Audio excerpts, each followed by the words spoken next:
Bon, aujourd'hui, je vous propose de voir les bases du développement d'un fichier brut. Alors, je suis déjà dans le module développement, hein, vous voyez là mon curseur en haut à droite. Je suis dans le module développement entre bibliothèque et carte. Et on va procéder au développement de cette photo brute. Alors, elle est là brute de capteur. Bon, c'est une photo très moche, hein, déjà, je ne la choisis pas pour des raisons esthétiques, mais juste plutôt parce qu'elle est loupée. Alors, pour commencer, le cadrage est totalement dénué d'intérêt. Je vais la recadrer en la centrant, même si ce n'est pas toujours souhaitable. Et on va faire comme ça. Voilà, comme ça on a éliminé cette zone parasite qui attirait le regard dans le coin. Et j'appuie sur la touche Entrée pour valider mon recadrage. Alors le recadrage, oui, je n'ai pas précisé. Je peux y accéder directement par cette icône ici, que je montre avec le pointeur, ou par la touche R du clavier. Si j'appuie sur la touche R, voilà, je reviens là et je réappuie sur la touche. J'ai mon cadrage. Bien. Alors maintenant, qu'est-ce qu'on observe? Cette photo est mal exposée d'abord. Ce qui m'avait attiré l'œil, c'était la couleur de ces fleurs, de ces sortes de liserons qui étaient blancs et bleus. Or, le soleil qui tapait sur les fleurs fait que c'est plutôt surexposé au niveau de la fleur. Alors je vais essayer, je vais rentrer dans les réglages de base. C'est ce qu'on va voir aujourd'hui. Je ne touche pas à la température de couleur, on en parlera une autre fois. Je regarde l'exposition. Alors déjà, il m'est proposé un réglage automatique. Lightroom peut régler l'image automatiquement. En général, c'est pas bon, je vous le dis tout de suite. Alors je le fais, on va voir ce que ça donne. Vous voyez, c'est pire. C'est pire que la photo originale. Alors je vais revenir en arrière en double-cliquant sur tonalité ici, et je reviens à mon image originale. Alors de quoi Alors je peux modifier l'exposition de l'image. Je peux l'exposer davantage ou moins. Double-cliquer pour revenir au point de départ toujours. Bon, c'est pas une question d'exposition ici, ou plutôt il y a un problème d'exposition dans les teintes claires. Alors je vais aller dans les hautes lumières et je vais ici diminuer la quantité des hautes lumières. Vous pouvez observer l'histogramme en haut à droite de l'écran. Vous allez voir qu'il va bouger et je baisse les hautes lumières. Vous voyez qu'à mesure que je baisse les hautes lumières, du détail apparaît dans les fleurs. Parce que le fichier RAW conserve les informations, contrairement au fichier JPEG. Le fichier RAW conserve les informations et je peux les resélectionner ensuite. Alors voilà, ici j'ai déjà, vous voyez, quelque chose de beaucoup plus riche au niveau de la gamme de couleurs qu'il y a dans les fleurs. Je vais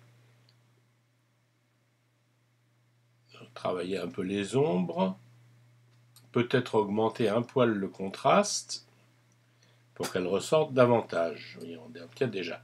Alors maintenant, j'ai ce qu'on appelle le point blanc et le point noir.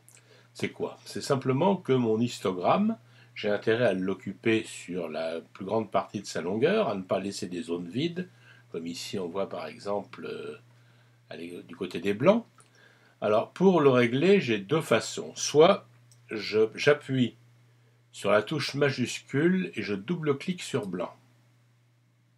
Voilà, mon réglage se fait automatiquement à plus 30. Et vous voyez qu'ici, j'ai atteint, plus 30 c'est pour cette photo-là, j'ai atteint la limite, la marge exacte de mon histogramme. J'ai une autre façon de le faire, alors même chose, je double-clique ici pour ramener à 0. Une autre façon de le faire, c'est d'appuyer sur la touche Alt ou Option sur Mac, et de cliquer sur ce bouton. Tout devient noir. Alors je glisse tout doucement jusqu'à faire apparaître le premier point blanc. Il va apparaître à peu près là. Vous voyez, on se retrouve dans les mêmes valeurs que tout à l'heure, c'était 30, la 31, c'est pareil. Donc on retrouve ici notre point blanc. Alors, je fais la même opération pour le point noir. Même chose, je double-clique en appuyant sur la touche majuscule. Et vous voyez que les noirs se sont foncés légèrement. Ça s'est rapproché ici dans l'histogramme. Ça s'est rapproché du bord. Sans déborder, hein, parce que si vous regardez, vous voyez apparaître ces zones bleues là. Hein. Ces zones bleues, elles apparaissent, c'est les zones bouchées. De la même façon, si j'appuyais là, apparaîtraient en rouge les zones brûlées. Alors là, j'en ai pas, mais pour vous montrer par exemple ce que seraient des zones brûlées, je vais pousser l'exposition comme ça. Vous voyez, toutes ces zones-là sont brûlées, c'est-à-dire normalement irrécupérables. Enfin, là, ça n'est pas le cas puisque ce n'est pas une transformation irréversible. Bon, voilà donc l'état actuel. Je peux y ajouter un peu de clarté, c'est-à-dire c'est du micro-contraste local, ça donne souvent plus de présence à la photo, ça la rend plus vivante. Voilà. On obtient quelque chose comme ça. Alors pour vous montrer l'évolution, on va regarder, on va comparer à la photo originale. Alors pour cela, c'est la touche Y du clavier. Voilà. Bon, vous voyez que déjà, on a obtenu quelque chose de beaucoup plus riche. Avec ces réglages globaux, c'est des réglages qui affectent toute la photo. C'est des réglages donc qui touchent à tous les points. Donc je reviens, je réappuie sur la touche Y, je reviens à ma photo. Qu'est-ce qui me gêne maintenant? Alors déjà, je pourrais essayer d'assombrir un peu les bords de la photo pour que la fleur ressorte davantage. Donc je vais dans l'onglet Effets et je regarde vignettage après recadrage. C'est-à-dire que le vignettage s'opère sur la photo telle qu'elle est là, telle qu'elle est recadrée. Ce n'est pas un vignettage de l'image originale qui se trouverait dans le vignettage de l'objectif. Alors là, je vais mettre du vignettage négatif, c'est-à-dire je descends pour noircir les contours.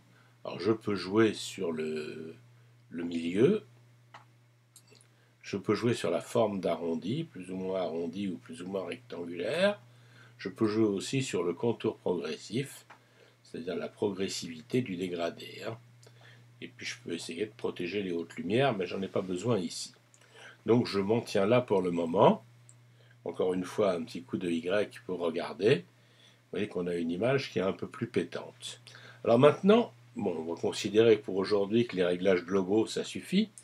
Maintenant, on va se poser la question des réglages locaux. Alors, un réglage local, c'est quand quelque chose, par exemple, vous gêne dans la photo. Là, par exemple, je vois, j'ai un petit, vous voyez, en haut, cette espèce de petit reflet, je ne sais pas ce que c'est. Je vais le supprimer. Hein. J'utilise l'outil corriger ici. J'ai le choix entre dupliquer et corriger. Je vais mettre corriger. Avec la souris, je règle la taille. Je me mets là. Il va chercher l'information à côté et il corrige. Donc il a supprimé ce petit détail. Puis il y en a deux autres qui m'embêtent un peu. Il y en a plusieurs, enfin il y en a au moins deux.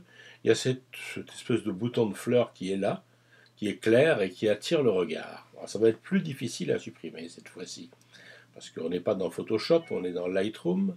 On n'a pas toutes les possibilités, toutes les mêmes possibilités. Alors je vais prendre le même outil d'abord pour commencer.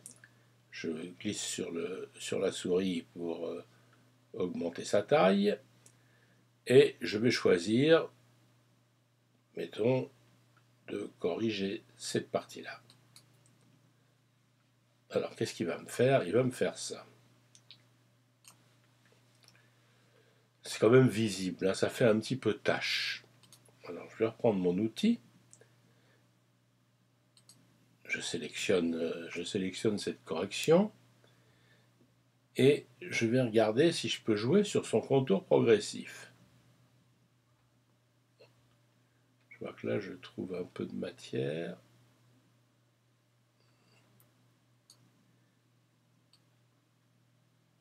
L'opacité aussi.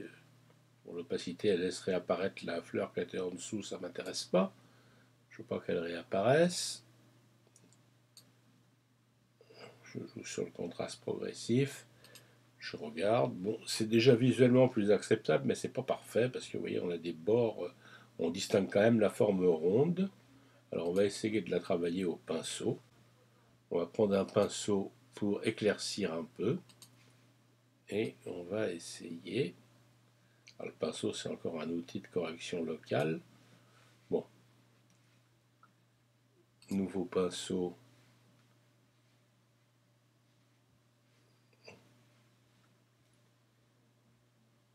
Et on va mettre cette fois-ci un pinceau obscurcir.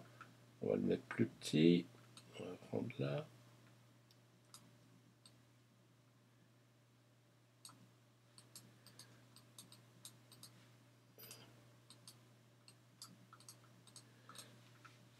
Bon, c'est loin d'être parfait, mais vous voyez que ça,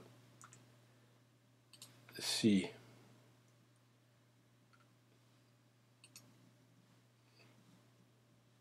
voilà ce que c'était sans le coup de pinceau, et avec le coup de pinceau, c'est quand même plus discret, ça attire moins l'œil.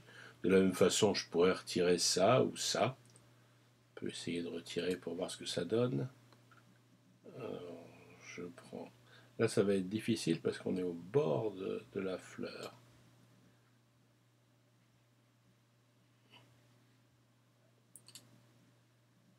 Bon, c'est pas si mal, là. Oui, là, on a une correction correcte. Je peux encore retirer ça. Ça devrait être plus facile. Je descends comme ça.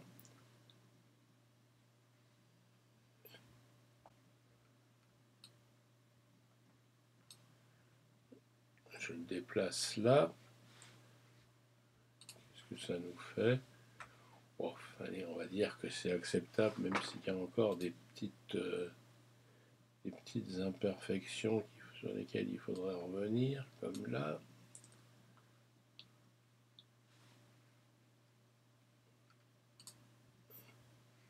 Non, c'est pas beau ça. Bon, on va s'en tenir là. C'est pas trop gênant. Bien, je quitte cet outil. Alors, on va refaire une comparaison avec l'image initiale. Vous voyez, on a obtenu déjà un résultat. Alors, qu'est-ce que j'aimerais avoir encore? Peut-être faire ressortir le cœur de la fleur qui est jaune et qu'on voit assez peu ici. Alors pour ça, on va essayer par exemple d'utiliser cet autre outil de correction locale qui va me donner un dégradé progressif de forme arrondie. Alors pour le moment, ce dégradé, il s'opère l'action.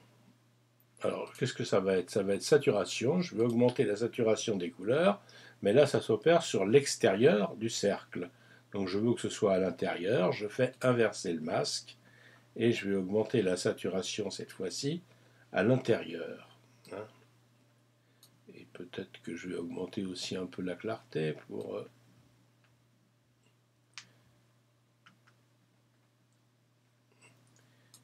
Voilà.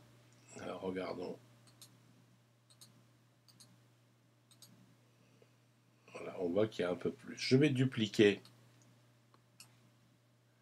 ce réglage et je vais le déplacer ici.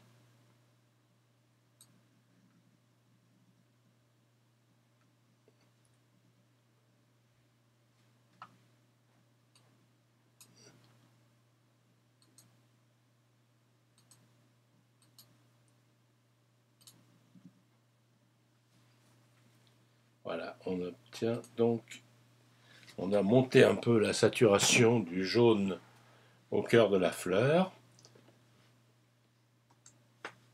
Bon, voilà l'image de départ, voilà l'image d'arrivée. Bon, la photo n'était pas intéressante en elle-même, et vous voyez qu'on a pu gagner quand même, on a pu mieux isoler le sujet, le faire ressortir, donner une meilleure dynamique à toutes les couleurs, et c'est plus conforme à la vision que j'avais au départ, puisque ce qui m'avait attiré l'œil, c'est cette fleur bizarrement blanche et bleue. Donc voilà ce qu'on peut arriver à faire dans un réglage rapide dans Lightroom. Ce sera tout pour aujourd'hui.